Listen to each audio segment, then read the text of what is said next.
head to the Jack 9-8 board, and Brewer has flopped the second nut flush with your stats flopping top set. Well, how Oh my God, what is happening here? Makes the fold, Maria. Yes. He's going to look back on that one and give himself a real pat on the back. I am here with Chris Brewer, one of the best poker players in the world right now. Last time he was at Triton, he had one of the most incredible laydowns I have seen.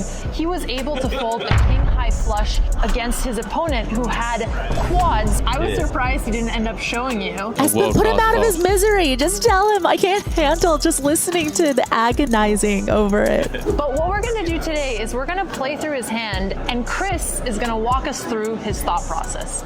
We raised pre. We were at the final table and with the money jumps and where my stack was. So I actually wasn't particularly thrilled about having to even raise this. Was this like the end of your range? Yeah, I would say it's probably like Neil the worst hand I would open. I might open Queen Jack suited also, but I'm just playing very few hands. And then you get the flop 9 Jack 8 of clubs. You made a flush. Yeah. How are you feeling? Amazing. I was like, wow, I'm just gonna win every tournament this year.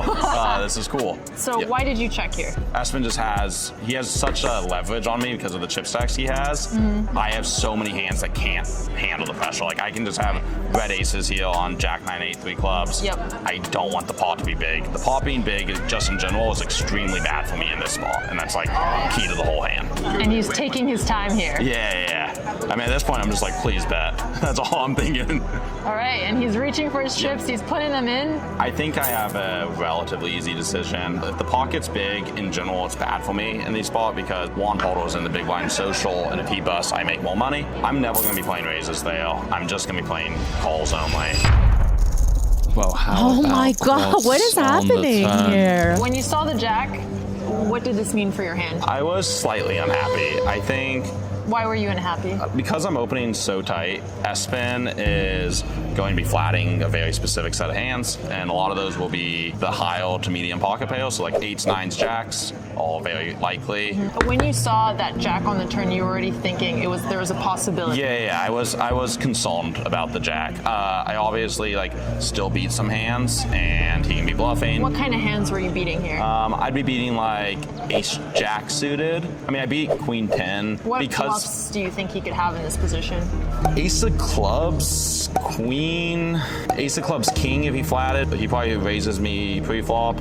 I think like 7s or something would be the most likely. It's a very dicey spot for me just right away 7s here. with 1 club. Yeah, he has flatted such a specific range of hands because a lot of the hands like I would want him to have, like Ace King or something, he's a favorite to raise me pre. It might seem like, oh, I have such a strong hand, but like already I actually think I'm in like a dicey situation on the turn. Did he time bank here? Yeah, he time banks, but he ends up betting around 3/4 pot. I just remember very specifically when he bet that, I just was like, well, I'm probably folding the middle. So you felt like you had to call there? I don't think I can fold yet. I think my hand's just too good. So because of the possible hands that you're beating, yeah, as you mentioned, like Ace-Jack. And just like I have like my range of hands that I reach the turn with, I have to continue some of them. Espen's too good of a player for me to just fold everything.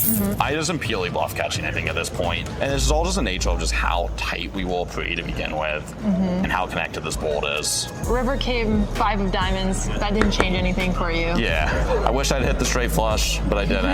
Yeah, I mean, I'm just praying he checks back at this point. On the turn, I probably would have folded. So like my range is very strong. To summarize this for newer poker players, why were you able to make that fold? I don't think it's possible for him to have a hand that he's value betting that I can beat. I have a king and a 10 of clubs. He's not going to play queen 6 of clubs pre, so he just can't have a lower flush. Knowing that he covers so much of the board. Oh, crazy hand.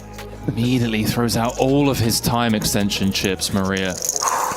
I mean, he's shoving for about pot. So I'm getting 2 to 1 on my money, which means when I call, I have to win 1/3 of the time. I can count as value combos, so it's going to be 3 combos of 8s, 3 combos of 9s, 1 combo of Jacks. So that's 7 combos. So I need him to show up with 3.5 bluffs just to like break even. But because they're on a tournament, I need to do better than break even to call. So I need him to be bluffing probably like 4 to 5 combos. So was this an easy fold for you? I knew it was a fold, but it was hold just because it's like Was it emotional at all? Yeah. King high flush? Yeah, and pressure on stream of like, you're gonna look really dumb when you're rolling here. I used, I think, 5 time banks. I'm making such a big play that I just wanted to make sure I was right. Makes the fold, Maria. Yes. He's going to look back on that one and give himself a real pat on the back. Bravo, Brewer.